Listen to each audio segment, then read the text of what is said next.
Assalamualaikum warahmatullahi wabarakatuh.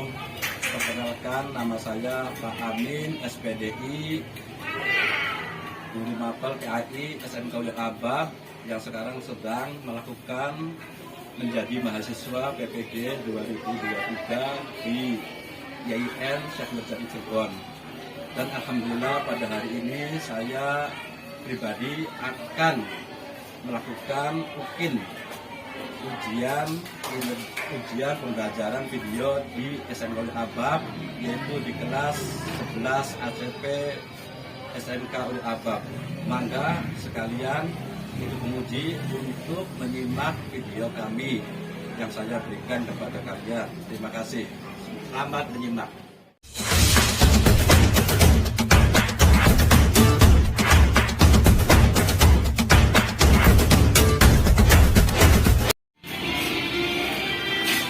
Assalamualaikum warahmatullahi wabarakatuh. Waalaikumsalam warahmatullahi wabarakatuh. Alhamdulillah, sekarang semangat anak-anak. Anda sebelum melaksanakan pelaksanaan materi kami dimulai, silakan diikuti dulu.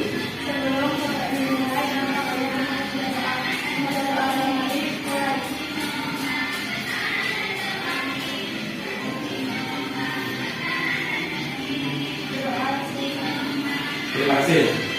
Pada hari ini siapa yang hadir? Apa?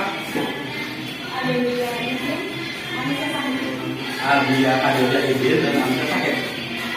Mudah-mudahan yang izin, ya Allah berikan kemudahan untuk melakukan keputusan yang selanjutnya. Yang sakit Allah angkat semua penyakitnya sehingga sembuh dan bisa beraktivitas seperti semua. Mari kita beri dulu untuk menyanyikan lagu Indonesia Raya. Kalau kita rumah, itu bareng ya. Siap? 1, 2, 3, 4. Indonesia tanah airku, tanah tumpah darahku. Di sana aku berdiri, jadi pandu ibu. Inilah sebagai generasi muda, sebagai jiwa nasionalisme, mudah-mudahan kalianlah yang akan mengisi pembangunan negara NKRI, negara Indonesia, Republik Indonesia. Anak-anakku, gimana liburannya? Ini kan kalau masuk kan? Ya. Berapa hari libur di rumah? Kenapa libur itu ya belajar di rumah. Yang pembelajarannya di rumah, silakan baca mata pelajarannya. Apalagi kalian sudah kelas 12 mempersiapkan ya. Baiklah anak-anakku, untuk melakukan materi pagi yang kedua, yaitu tentang masalah saling menasihati dalam Islam. Ya, jadi kata Rasulullah, ya, khairukum man ta'amalukan, atau khairukum man ta'alamu. Artinya kita semua harus saling menasihati, ya, fastabiqul khairat. Harus sesama teman itu saling menasihati. Dalil tentang saling menasihati, ya, disebutkan dua ini. Coba bareng-bareng, jangan berbacanya.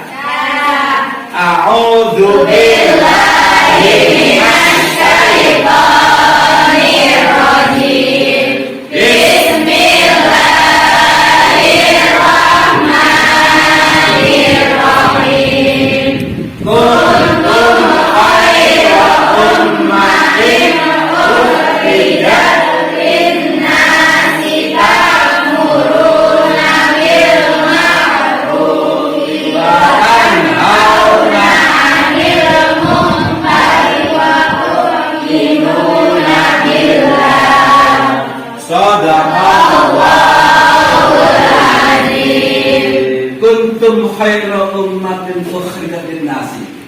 Kami, kita semua sebagai manusia terlahir sebagai makhluk yang terbaik. Ya, arti daripada makhluk terbaik itu kata Allah, ya, manusia itu makhluk yang mempunyai apa? Akal, pada berik kalau binatang, sama enggak? Ya beda, makanya itu kalian itu terlahir ke dunia ini sebagai makhluk yang terbaik. Tujuannya apa? Tujuannya ta'muruna bil ma'ruf. Artinya melakukan hal kebaikan yang ma'ruf, yang baik ya. Wa tanhauna 'anil munkar, mencegah kemungkaran. Tugasnya kalian ya. Sebagai generasi muda, kita saling menasihati, saling mengingatkan kepada teman-teman kita semua yang melakukan kemaksiatan. Paham ya? Dalam tema saling menasihati dalam ini ada 3. Di antaranya 1 khutbah, yang kedua tabligh, yang ketiga dakwah. Kalau khutbah yaitu ya memberi nasihat kepada semua umat Islam yang tentunya khusus untuk sholat Jumat. Ya, khutbah Jumat.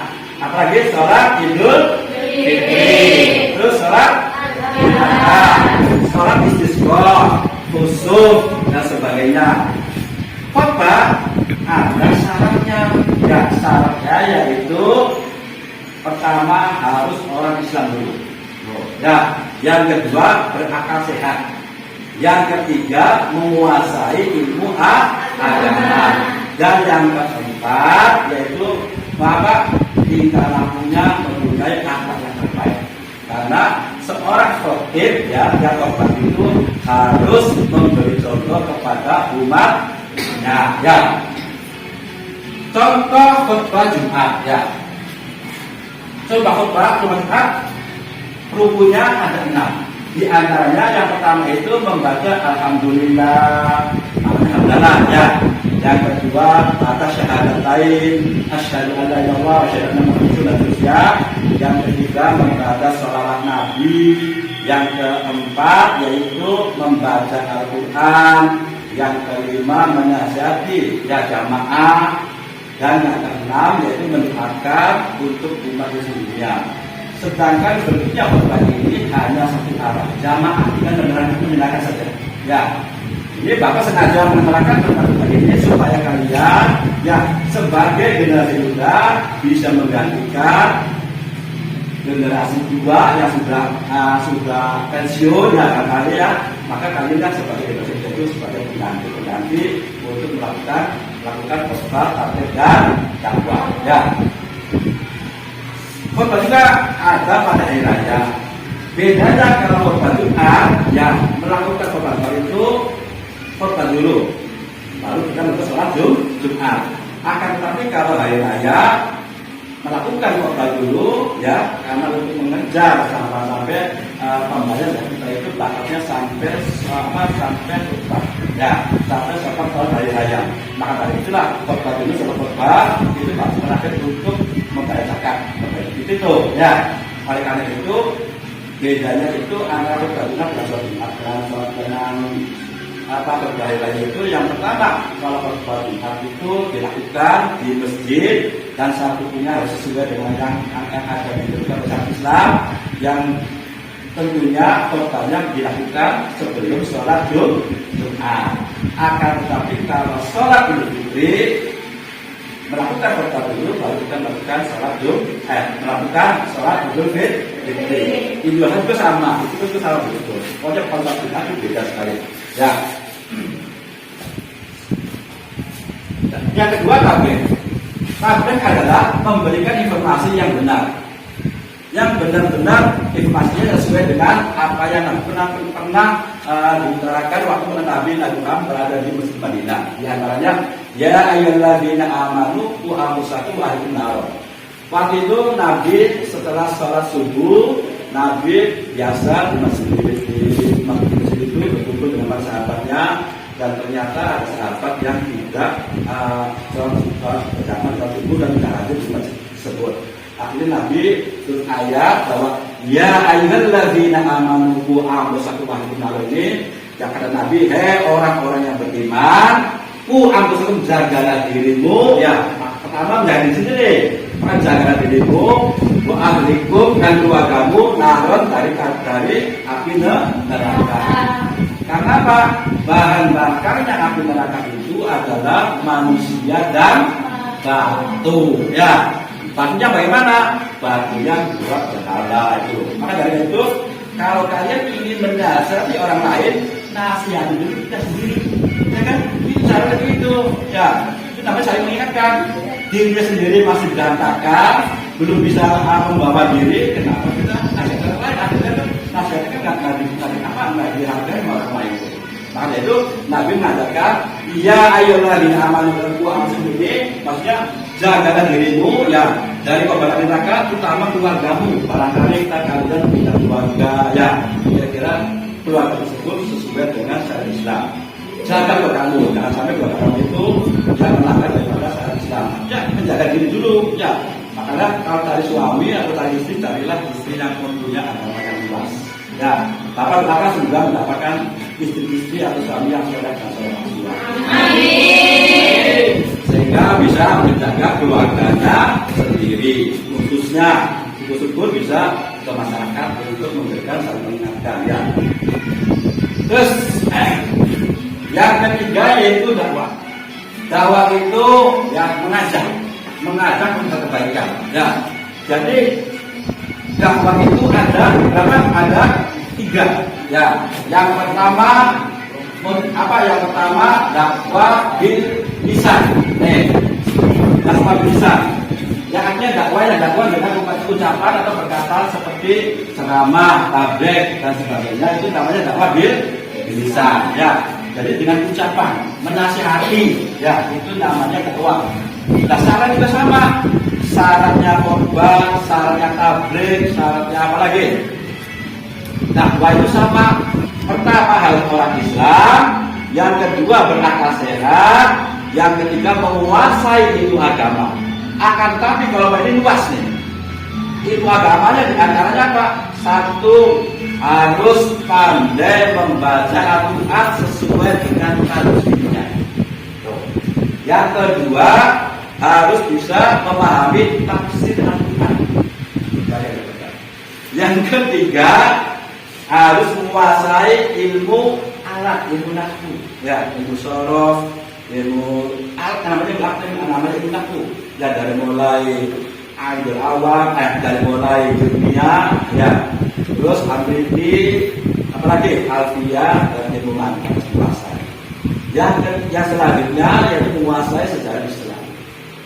Selanjutnya menguasai ilmu bahasa, ya, supaya tidak salah dalam menerjemahkan bahasa Arab ya.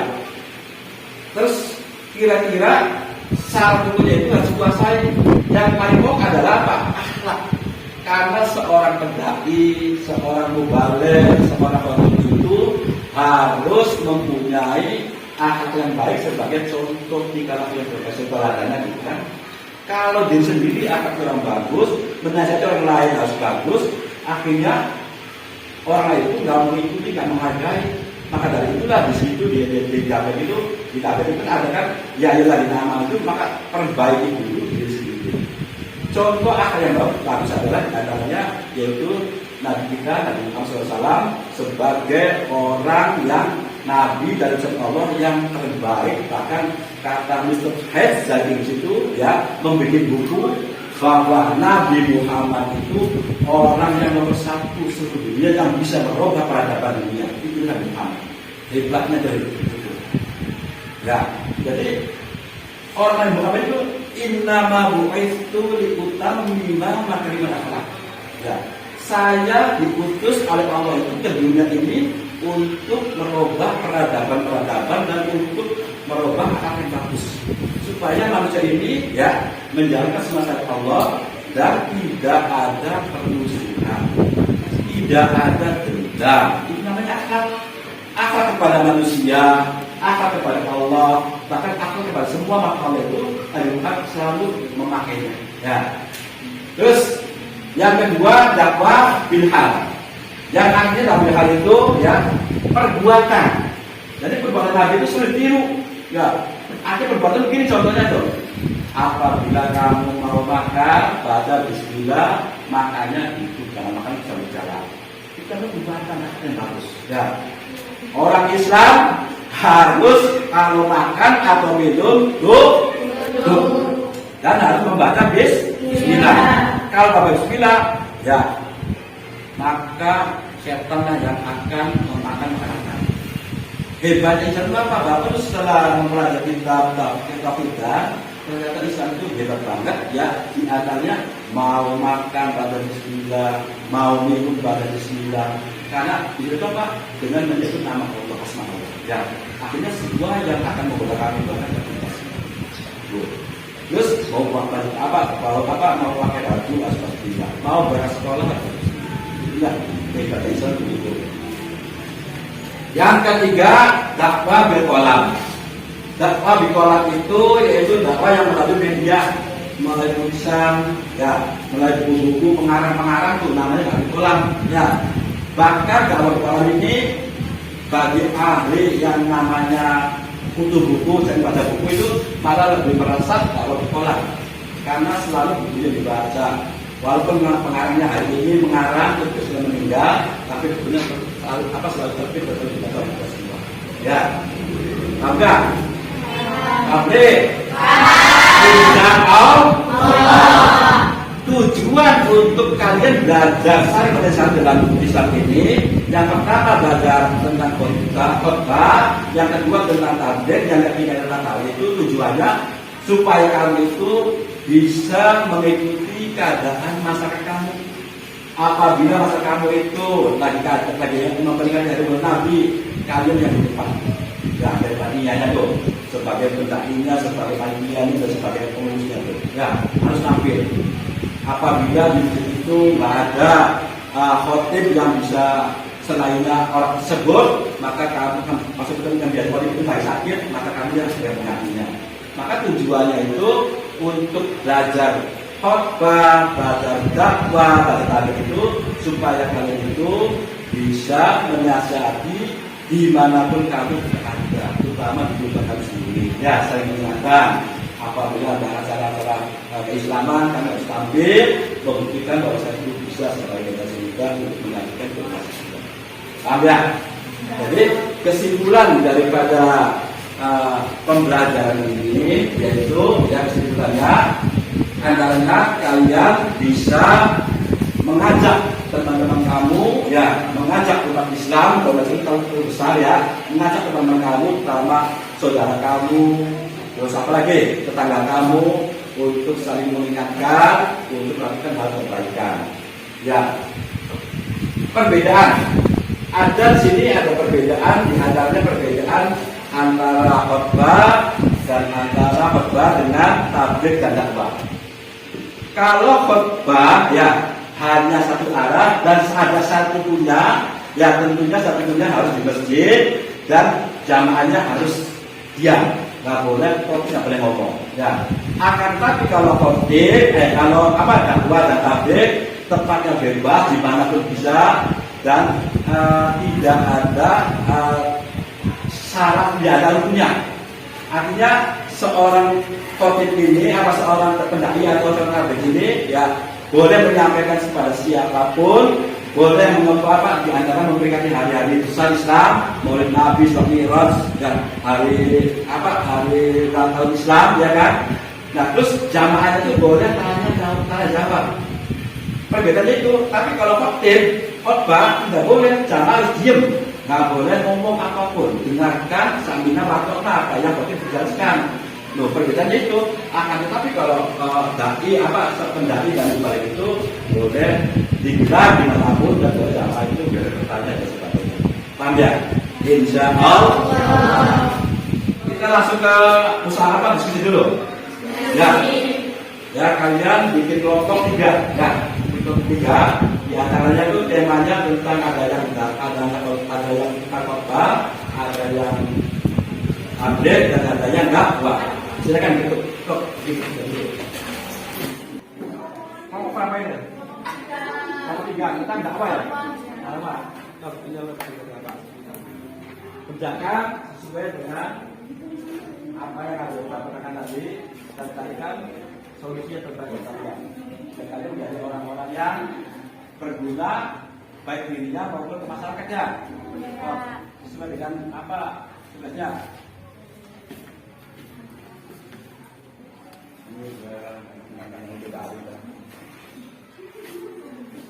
Tulis. Tuh, pikiran.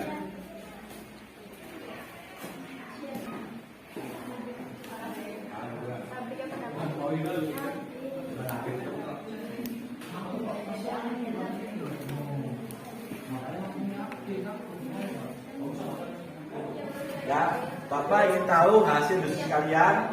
Silakan semua ya untuk mewakili kelompok ke depan dan mempresentasikan hasil diskusi kalian.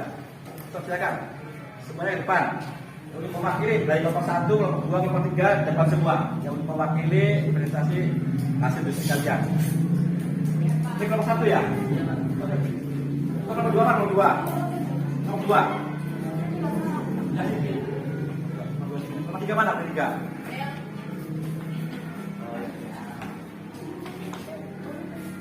Mau kelompok mana dulu? Kelompok 1 dulu, silakan bacakan apa hasil daripada diskusi kalian. Assalamualaikum warahmatullahi wabarakatuh. Waalaikumsalam warahmatullahi wabarakatuh. Kami dari kelompok 1 ingin mempresentasikan hasil diskusi kami. Kami dari khutbah adalah serangkaian ucapan untuk mengajak meningkatkan ketakwaan kepada Allah Subhanahu wa taala.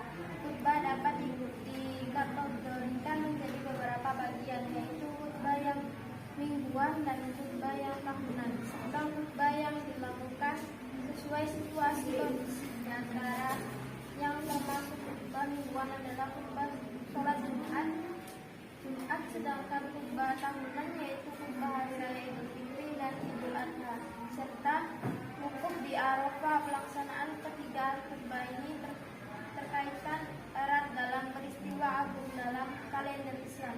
Adapun khutbah sewaktu-waktu keadaannya yaitu khutbah sholat gerhana matahari dan bulan, sholat istisqa atau sholat minta hujan, khutbah nikah dan lain sebagainya. Adapun syarat khutbah tabligh dan dakwah diantaranya Islam, baligh, berakal sehat, mengetahui ilmu agama, berakhlak yang baik, dan rukun khutbah. Dan rukun khutbah itu ada 6, yaitu membaca hamdalah atau bismillah. Yang kedua membaca syahadat asyhadu an la ilaha illallah. Yang ketiga membaca salawat Nabi. Yang keempat membaca ayat suci Al-Quran. Yang kelima berwasiat untuk umat Islam. Yang keenam berdoa untuk seluruh umat Islam. Sedangkan perbedaan khutbah tabligh dan dakwah diantaranya, kalau khutbah dilaksanakan secara rutin seperti khutbah sholat Jumat, sholat hari raya Idul Fitri dan Idul Adha. Khutbah ada syaratnya rukunnya, ada mimbar khusus untuk menyampaikan khutbah dan satu arah jamaah mendengarkan saja. Sedangkan tabligh dan dakwah dapat dilaksanakan kapan saja, tidak ada syarat dan rukunnya, tidak ada mimbar atau tempat khusus untuk menyampaikan kepada jamaah, bebas untuk bertanya. Kiranya itulah hasil daripada diskusi kelompok kami. Kurang lebihnya kami mohon maaf. Terima kasih atas perhatiannya. Wassalamualaikum warahmatullahi wabarakatuh. Waalaikumsalam warahmatullahi wabarakatuh. Yang kedua, bacakan hasil diskusi kalian. Assalamualaikum warahmatullahi wabarakatuh. Waalaikumsalam warahmatullahi wabarakatuh. Kami dari kelompok 2 akan mempresentasikan hasil diskusi tentang tabligh. Teman-teman, tabligh secara bahasa artinya menyampaikan, sedangkan secara istilah yaitu kegiatan menyampaikan pesan Allah Subhanahu wa taala secara lisan atau lebih untuk diketahui dan diamalkan isinya. Seperti Rasulullah SAW memberitahukan kepada sahabat yang datang di masjid untuk menyampaikan satu ayat kepada sahabatnya yang tidak hadir di masjid. Dalam pelaksanaan tabligh, seorang mubaligh biasanya menyampaikan tablighnya dengan gaya dan retorika yang menarik.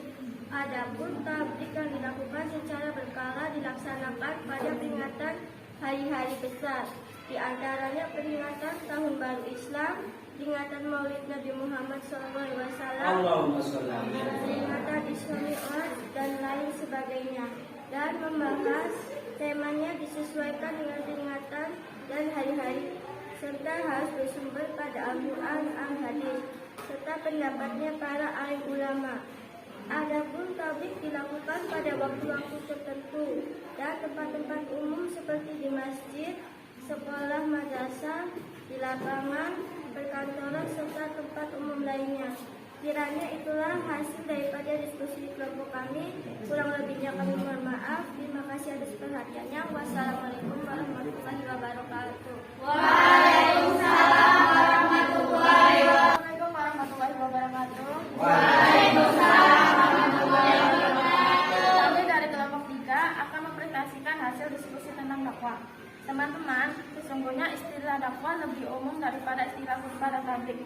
Karena pada hakikatnya khutbah dan tabligh adalah bagian dari dakwah, dan dakwah pun dapat dilakukan secara formal dan informal.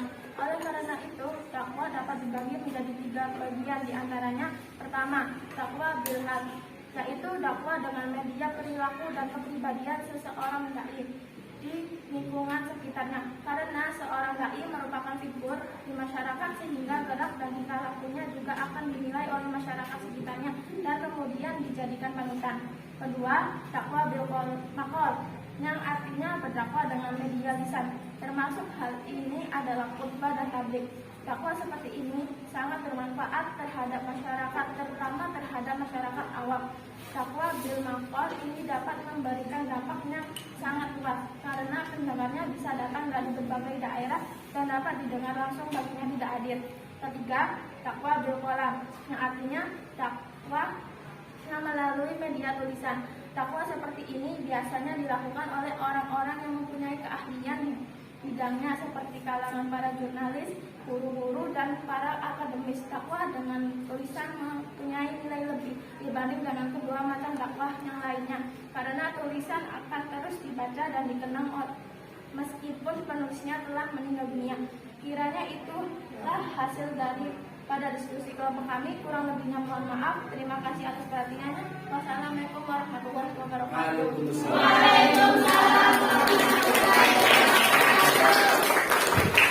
Alhamdulillah ya, termasuknya hebat banget. Perkelompok dapat mempresentasikan hasil diskusi kalian. Dan barangkali yang anak-anak kurang paham tentang diskusi kali kelompok 1, kelompok 2, 3, silakan tanyakan. Ya silakan. Siapa nama? Assalamualaikum warahmatullahi wabarakatuh. Nama saya Gilang Fitriani. Maaf, saya izin bertanya kepada kelompok 1, siapakah orang yang layak menjadi khatib mubalik? Terima kasih. Yang kelompok 1 silakan tanggapannya. Ya. Terima kasih atas pertanyaan yang bagus sekali. Jadi orang yang menjadi khatib dan mubalik serta dai itu adalah orang yang menguasai ilmu agama yang luas atau tinggi, diantaranya ilmu tafsir, ilmu balaghah, ilmu hadis, ilmu nahwu, ilmu sejarah Islam, dan mempunyai akhlak yang baik sebagai panutan. Kiranya itu jawaban dari kami. Gimana, Fi? Gimana? Puas. Alhamdulillah. Teman-teman ya. Terus yang lain lainnya kami tanya. Kelompok bertanya, tanyakan lagi silakan. Assalamualaikum warahmatullahi wabarakatuh. Perkenalkan, nama saya Nurul Aida. Saya ingin bertanya kepada kelompok 2, yaitu tentang dakwah bil qalam. Maaf, masih belum paham, tolong jelaskan lagi. Kelompok 2 tanggapannya. Yang dinamakan dakwah bil qalam itu dakwah yang melalui media tulisan seperti yang dilakukan oleh para jurnalis, pengarang buku-buku, para akademisi, dan guru-guru agama. Karena dakwah bil qalam ini menurut mereka mempunyai nilai lebih dibandingkan dengan dakwah bil hal. Dan dakwah bil qalam, alasannya dakwah bil qalam ini meskipun penulisannya telah meninggal dunia, akan tetapi tulisannya selalu dibaca terus dan dikenang selalu. Dan yang apa teman kalian yang mau menyimpulkan daripada pembelajaran materi Bapak silakan ke depan. Oh, silakan. Assalamualaikum warahmatullahi wabarakatuh.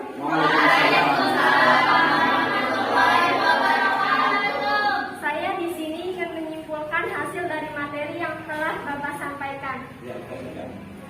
Yang pertama adalah khutbah. Khutbah bermakna memberi makna nasihat agama dalam beribadah seperti sholat, wukuf, dan nikah.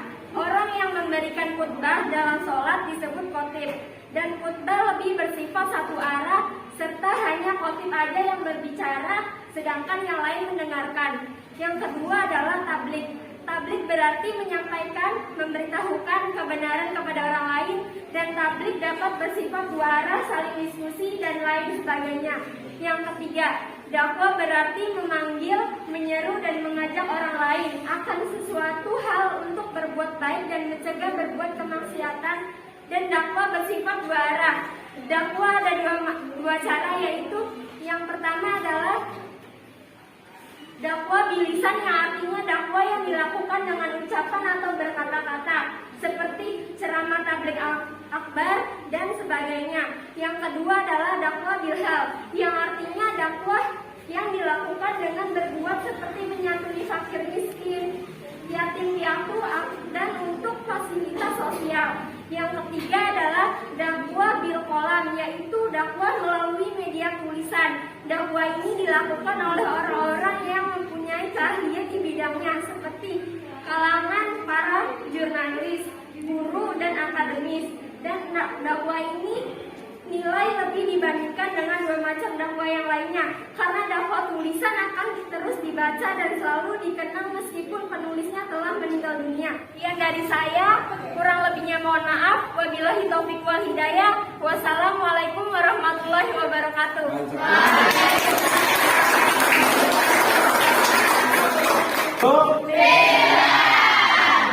Jadi itulah tentang materi tentang saling menasihati ya, yang pada intinya kalian itu bisa bermasyarakat di masyarakat itu bisa menerapkan amanat kebajikan. Yang kedua, kalian bisa berbaur dengan masyarakat dalam hal kegiatan-kegiatan keagamaan ya. Yang ketiga, kalian harus memberi contoh kepada masa kalian, lingkungan kalian, supaya kalian itu benar-benar mempunyai akhlak yang baik di mata masa kalian sendiri ya, utama ya keluarga dan tetangga kalian. Kira-kira mempunyai kalian itu berilah contoh buat masa depan, kira-kira mempunyai akhlak yang terbaik buat kalian ya. Kiranya itu saja dari Bapak, dan Bapak pesan ya untuk minggu depan kalian Bapak kasih tugas, antaranya satu tentang materi dakwah. Jadi setiap siswa bikin teks tentang dakwah. Silakan, apakah masalah tentang perkataan Nabi atau Syafi'irot atau hari bisa silakan bebas. Temanya bebas, yang penting kalian bisa mempresentasikan di depan minggu depan. Ya, kurang lebihnya maaf, kita mengucapkan bareng-bareng yaitu alhamdulillah. Bapak, kurang lebihnya maaf. Assalamualaikum warahmatullahi wabarakatuh.